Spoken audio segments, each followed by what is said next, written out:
Hello friend, welcome to maths की नई दुनिया। दोस्तों, आज के इस वीडियो में हम लोग करने वाले हैं क्लास 10 के भारती भवन का जीव विज्ञान का किताब जो आप यहाँ पर देख रहे हैं। इस जीव विज्ञान के हर एक चैप्टर का मैं आपको सॉल्यूशन करके बताऊंगा। जैसा कि इस बुक में जो पहला चैप्टर है जैव प्रक्रम का चैप्टर वो पोषण है। तो जैव प्रक्रम के इस बारे में हम लोग पोषण के बारे में अध्ययन करेंगे। अगर आपको नोट्स भी चाहिए तो आप कमेंट कीजिएगा। मैं आपको नोट्स भी अवेलेबल बिल्कुल अपने क्लास का नोट्स आपको अवेलेबल कराऊंगा। उसके साथ इसमें जो क्वेश्चन दिए गए हैं आगे चैप्टर खत्म होने के बाद वस्तुनिष्ठ प्रश्न, सही गलत, फिल इन द ब्लैंक्स, अति लघु, लघु और दीर्घ उत्तरीय। तो हम लोग आज की इस वीडियो में अति लघु क्वेश्चंस और लघु क्वेश्चंस को सॉल्व करने वाले हैं। तो चलिए एक एक करके हम लोग क्वेश्चंस को देख लेते हैं। मैं आशा करता हूं कि वीडियो बहुत ही अच्छा लगेगा। आप लोग एक बार प्लीज पूरा वीडियो को जरूर देखिएगा। तो देखिए क्या है, पहला क्वेश्चन है हमारा कि जैव प्रक्रम किसे कहते हैं। तो देखिए जैव प्रक्रम वह सारी क्रियाएं जिनके द्वारा जीवों का अनुरक्षण होता है जैव प्रक्रम कहलाता है। तो इसके अनुसार जो आंसर लिखा है यहाँ पे, जीव शरीर के अंदर होने वाली सभी जैविक क्रिया जिसका होना शरीर के लिए जरूरी है वही जैव प्रक्रम कहलाता है। तो क्या क्या होना जरूरी है? पोषण, श्वसन, परिवहन और उत्सर्जन होना जरूरी है। तो उसी को मिलाकर के जैव प्रक्रम कहते हैं। देखिए अगला क्वेश्चन है 2 नंबर कि बहुकोशिकीय जीवों में ऑक्सीजन की आवश्यकता विसरण द्वारा पूरी क्यों नहीं होती है। तो देखिए बहुकोशिकीय जीवों में ज्यादा ऑक्सीजन की जरूरत होती है, ठीक है, जो सिर्फ फेफड़ा ही पूरा कर सकता है। इसलिए जो है बहुकोशिकीय जीवों में ऑक्सीजन की आवश्यकता विसरण क्रिया द्वारा पूरी नहीं होती है। नेक्स्ट क्वेश्चन नंबर 3 है हमारा, क्या कि जीवों में पोषण के प्रमुख 2 विधि कौन कौन सी है। तो स्वपोषण और परपोषण। क्वेश्चन नंबर 4 क्या कहता है कि हरे पौधे में किस प्रकार का पोषण पाया जाता है। तो हरे पौधे में स्वपोषण पाया जाता है, ठीक है। 5 नंबर क्वेश्चन है, जंतुओं में पोषण की कौन सी विधि पाई जाती है। तो जंतुओं में परपोषण होता है। हम लोगों में भी परपोषण है। स्वपोषण जो अपना खाना खुद संश्लेषित करता है, लेकिन हम लोग दूसरे पर निर्भर है, पेड़ पौधा देगा तो खाएंगे। तो इसलिए हम लोग परपोषण है, हम लोग सिर्फ खाना को पकाते हैं, बनाते नहीं हैं। अगला है 6 नंबर, 3 प्रकार के परपोषण की विधि के नाम लिखे। तो परपोषण में 3 आता है, मृतजीवी, परजीवी, प्राणिसम। अगला क्वेश्चन है, संपूर्ण प्रकाश संश्लेषण की प्रक्रिया का रासायनिक समीकरण लिखे। तो देखिए संपूर्ण प्रकाश संश्लेषण की क्या होती है, 6CO2 प्लस 12H2O।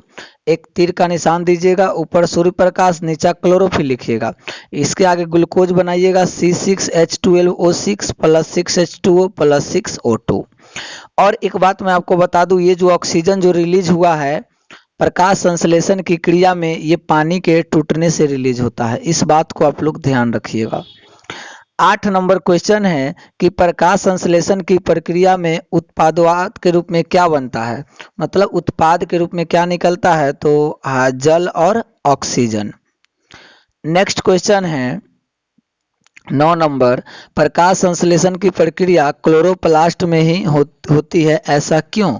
तो देखिए हरित लवक में क्लोरोफिल होता है जो सूर्य के प्रकाश को रासायनिक ऊर्जा में बदलने की क्षमता रखता है, इसीलिए प्रकाश संश्लेषण की क्रिया हरित लवक में ही होती है, ठीक है। अगला क्वेश्चन है 10 नंबर, प्रकाश संश्लेषण की प्रक्रिया के लिए किन किन पदार्थों की जरूरी होती है। तो प्रकाश संश्लेषण के लिए H2O, CO2, क्लोरोफिल और सूर्य प्रकाश का होना जरूरी है, ठीक है।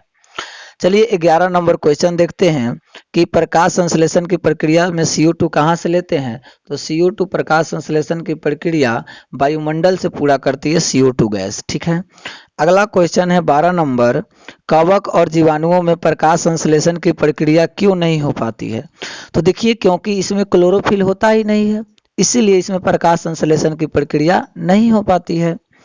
अगला क्वेश्चन है 13 नंबर, जंतुओं के दृष्टिकोण से अमीबा तथा पैरामीशियम कैसा जीव है।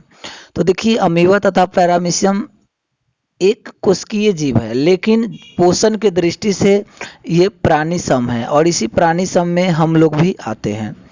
अगला क्वेश्चन है 14 नंबर, मनुष्य का आहार नाल कौन कौन से मुख्य अंगों में बांटा गया है। तो मनुष्य का आहार नाल जो है पहले तो मुख गुहा है, फिर क्या है, तो फिर आपका अमास हो जाएगा, छोटी आंत, बड़ी आंत, मलाशय और लास्ट में क्या है, मल द्वार है। ठीक है। अगला क्वेश्चन है ग्रसनी में स्थित दो छिद्रों का नाम लिखे।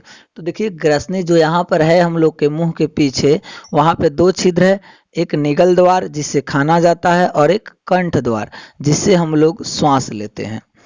अगला क्वेश्चन है मनुष्य में पाचन की क्रिया आहारनाल के किस भाग में शुरू होती है, तो मुख में। मुंह में क्या होता है, स्टार्च यानी कि कार्बोहाइड्रेट का पाचन हो जाता है। ठीक है। अगला क्वेश्चन है शुरू होता है, अगला है मनुष्य के आहारनाल के किस भाग में पचे हुए भोजन का अवशोषण होता है, तो छोटी आंत में। छोटी आंत में विलाई या रंसाकुर द्वारा अवशोषण हो जाता है। अगला क्वेश्चन क्लोरोफिल कहाँ पाया जाता है, तो हरित लवक में। नेक्स्ट क्वेश्चन 19 नंबर, प्रकाश संश्लेषण प्रक्रम द्वारा पौधे क्या निर्माण करते हैं, तो प्रकाश संश्लेषण की क्रिया द्वारा पौधा जो है ग्लूकोज का निर्माण करता है। ग्लूकोज का सूत्र क्या है, C6H12O6। अगला क्वेश्चन है मृतजीवी को क्या कहा जाता है, तो मृतजीवी को अपघटन कर्ता कहा जाता है, क्योंकि जो भी चीज रहता है उसको पूरा अपघटित करके वहां से खत्म कर देता है, इसलिए मृतजीवी को अपघटन कर्ता कहा जाता है। नेक्स्ट क्वेश्चन, जिस जीव के शरीर से परजीवी अपना भोजन प्राप्त करते हैं वो क्या कहलाते हैं, पोषी। जिस जीव के शरीर से परजीवी अपना भोजन प्राप्त करते हैं वो क्या कहलाते हैं, पोषी कहलाते हैं। नेक्स्ट है गोबर छत्ता में किस प्रकार का पोषण है, तो गोबर छत्ता में मृतजीवी पोषण होता है।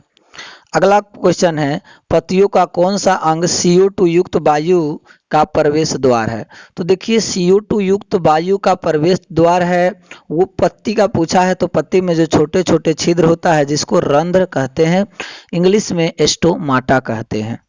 नेक्स्ट क्वेश्चन है प्राणी की पोषण की दृष्टि से जंतुओं को क्या कहा जाता है, प्राणी समभोजी कहा जाता है। अगला क्वेश्चन है क्या कि अमीबा में भोजन का पाचन कहाँ पर होता है, तो देखिए अमीबा में जो भोजन का पाचन है भोजन रसधानी में होता है। अगला क्वेश्चन है 26 नंबर, मनुष्य में पाचन के लिए विशेष अंग को क्या कहा जाता है, तो मनुष्य में पाचन के लिए विशेष अंग को पाचन तंत्र कहते हैं। ठीक है। चलिए अगला क्वेश्चन 27 नंबर है, मनुष्य के जीभ के ऊपर सतह पर पाई जाने वाली, जैसे हम लोग का ऐसे जीभ है, इसके सतह पर पाई जाने वाली ऐसे छोटी छोटी रचना को स्वाद कली कहा जाता है, टेस्ट बड कहा जाता है। नेक्स्ट क्वेश्चन, मुख गुहिका से भोजन कहाँ पहुंचता है, तो ग्रास नली से होते हुए आमाशय में जाता है। ठीक है। नेक्स्ट क्वेश्चन है कि ग्रास नली की दीवार में तरंग की तरह होने वाली प्रक्रिया सिकुड़न और फैलान क्या कहलाती है, तो वो कर्माकुंचन गति कहलाती है। अगला क्वेश्चन 30 नंबर है, क्या कि भोजन में मौजूद प्रोटीन को पेप्टोन में कौन सा एंजाइम बदलता है, तो देखिए प्रोटीन को पेप्टोन में बदलने वाला एंजाइम जो है पेप्सिन है, ध्यान रखिए, प से प्रोटीन, प से पेप्टोन, प से पेप्सिन। ठीक है। आहारनाल का सबसे लंबा भाग कौन है, छोटी आंत है। हमारा आहारनाल लगभग 30 फीट का होता है, 8 से 10 मीटर लंबी होती है। अगला क्वेश्चन है शरीर की सबसे बड़ी ग्रंथि कौन है, लीवर। लीवर का वजन कितना होता है, 1.5 kg। लीवर का काम क्या होता है, यहाँ से पित्त निकलता है जो पित्ताशय की थैली में जा करके जमा होता है। पित्त क्या है, तो एक हरा रंग का क्षारीय द्रव होता है। ठीक है। चलिए अगला क्वेश्चन है पाचन की क्रिया कहाँ पूर्ण होती है, तो पाचन की क्रिया छोटी आंत में बिल्कुल अच्छे तरीकों से पूर्ण हो जाती है। अगला क्वेश्चन है छोटी आंत एवं बड़ी आंत के जोड़ पर अवस्थित नली क्या कहलाता है, तो जहाँ पे छोटी आंत खत्म होती है और बड़ी आंत चालू होती है उस भाग को सीकम कहा जाता है। अगला क्वेश्चन है अपचा भोजन अस्थायी तौर पर कहाँ संचित रहता है, तो जो भोजन नहीं पचता है वो मलाशय में संचित रहता है, और मलाशय का कंट्रोल जो है हमारा वो क्या है, ब्रेन करता है, और मल द्वार का कंट्रोल जो है हम लोग करते हैं, और मलाशय से समय समय पर मल द्वार के रास्ते क्या होता है, अपचा भोजन बाहर निकल जाता है। तो इस तरीके से हम लोगों ने अति लघु का सारा क्वेश्चन देख लिया, और इसके बाद इसी वीडियो में हम लोग अब लघु क्वेश्चन देखते हैं। लघु क्वेश्चन जो भी है 12-13 उन सभी क्वेश्चन को हम लोग क्लियर करेंगे बिल्कुल आंसर के साथ, और ऐसे तरीके से तैयारी करेंगे तो आपको बहुत ही अच्छा तैयारी हो जाएगी।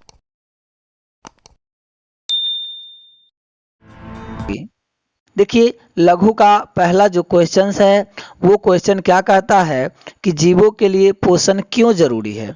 पोषण क्यों जरूरी है, पोषण मान लीजिए कि अभी जीवों के लिए भोजन जरूरी होने का क्या कारण है। अभी मैं आपको कह दूं कि बताइए आपके लिए भोजन क्यों जरूरी है, तो आप क्या कहिएगा कि जीव शरीर के अंदर टूटे फूटे कोशिकाओं के अगर मरम्मत के लिए, नया कोशिका को बनने के लिए शरीर में उचित ऊर्जा की प्राप्ति होना जरूरी है। इस तरीके से हम कह सकते हैं कि जीवों के लिए पोषण जरूरी है। क्यों जरूरी है, तो जीव शरीर के अंदर टूटे फूटे जो कोशिका होती है उस सबको जीवित करने के लिए, नया कोशिका को जन्म लेने के लिए, वृद्धि के लिए, इन सब के लिए जीवों के लिए पोषण जरूरी है। अगला क्वेश्चन है पोषण की परिभाषा लिखे, 2 नंबर क्वेश्चन। तो देखिए पोषण क्या है, जीव शरीर में होने वाली वैसी जैविक क्रियाएं जिसमें जीव भोजन करके ऊर्जा प्राप्त करते हैं और उस ऊर्जा से टूटे फूटे कोशिकाओं की मरम्मत करते हैं, पोषण कहलाता है। हमारे शरीर में होने वाली वे सभी क्रियाएं जिसमें हम जीव भोजन करके ऊर्जा प्राप्त करते हैं और उसको ऊर्जा का उपयोग कहाँ करते हैं, कोशिकाओं को मरम्मत करने में करते हैं, तो पोषण कहलाता है। 3 नंबर क्वेश्चन देखिए क्या कहता है, स्वपोषण में किन किन परिस्थितियों का होना जरूरी है। मतलब स्वपोषण के लिए क्या जरूरी है, इसके उत्पादोपाद क्या है, मतलब लास्ट में क्या निकलता है।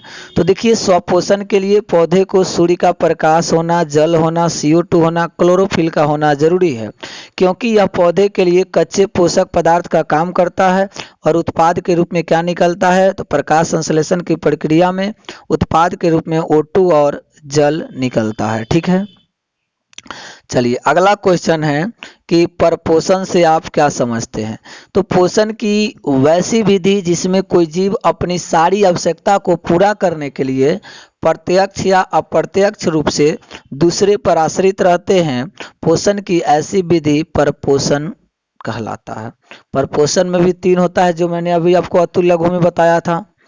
अगला क्वेश्चन है मृत जीवी क्या होता है। पहला है परपोषण, अब आता है मृत जीवी, जो कि परपोषण का ही 3 टाइप में से एक टाइप मृत जीवी है। तो मृत जीवी, मृत मतलब मारा हुआ, जीव से पोषण करता है मृत जीवी। तो परपोषण की वैसी विधि जिसमें कोई जीव मरे, सड़ गले अपशिष्ट पदार्थ से अपना भोजन प्राप्त करते हैं, मृत जीवी पोषण कहलाते हैं। ठीक है, तो 5 नंबर का आपको जवाब मिल गया। अब चलते हैं अगला क्वेश्चन हम लोग देख लेते हैं। अगला क्वेश्चन 6 नंबर है, परजीवी क्या है। तो देखिए पहला था मृत जीवी, दूसरा है परजीवी, तीसरा है प्राणिसम।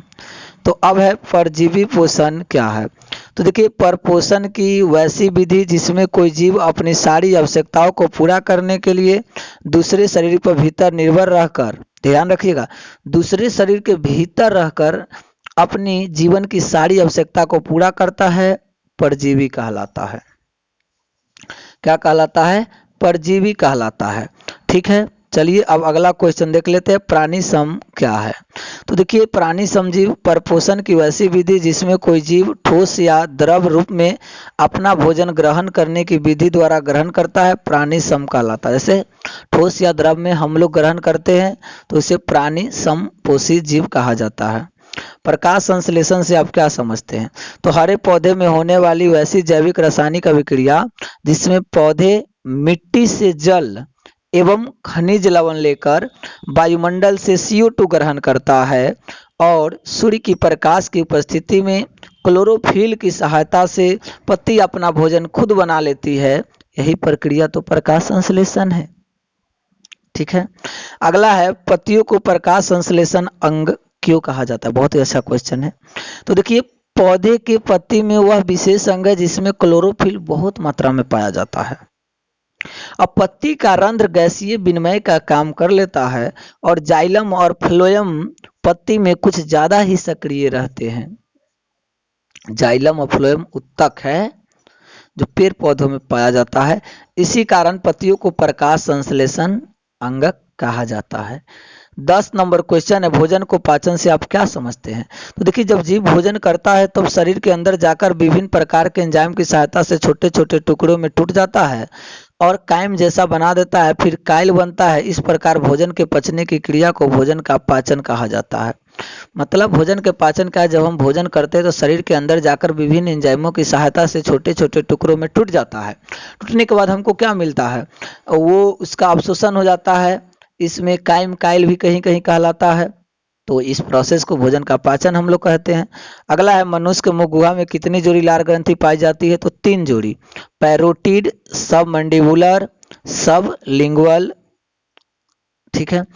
सांप में पैरोटिड का काम, पैरोटिड जो ग्रंथि है ये जहर का काम करता है।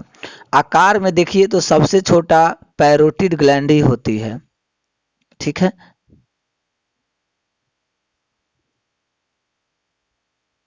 चलिए अगला क्वेश्चन है, मनुष्य के अमाशय को कितने भाग में बांटा गया है? 3 भाग में, कार्डियक, फुंडिक और पाइलोरिक।